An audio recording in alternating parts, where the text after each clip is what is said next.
I call Jackie Dean. Thank you, Mr Speaker. You wouldn't have thought, would you, that Labor had gone out and campaigned on a flag referendum, would you?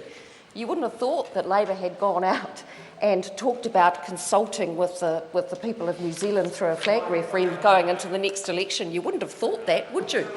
But then fathoming Labor's position, well, of course not, but fathoming Labor's position on any of this has been a feast of changing position all the way through this whole flag debate until finally they were utterly trumped and outplayed by the Greens. And good on the Greens, I say, good on the Greens for focusing on what really matters, which is giving New Zealanders the opportunity to reflect on who we are via choices at the ballot paper at the end of this year and at the beginning of next. So to Gareth Hughes, I say congratulations on focusing on what matters, because what matters in this debate is providing the people of New Zealand who don't actually care about this politics stuff.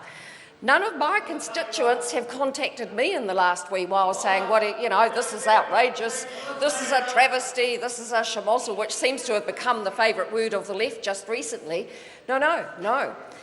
The people of New Zealand want the opportunity to focus on what might be our new flag. What is it? What is it that we might stand for? What is the flag that might encapsulate how we feel about New Zealand? How we want to present ourselves to the rest of the world. After all, we are a small trading nation right at the very bottom of the world. After all, we do rely on markets being opened for trade to provide all those services which we all enjoy and need so badly in New Zealand. Thank you, Mr Grosser, for your ongoing work in that regard.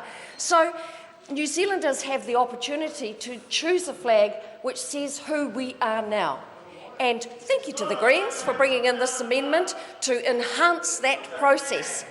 And so early next year and later this year, New Zealanders will be able to have a yes-no choice. Yes, they will. They will have a yes-no choice, but it will be an informed choice. First of all, we get to consider what might we look like in the future.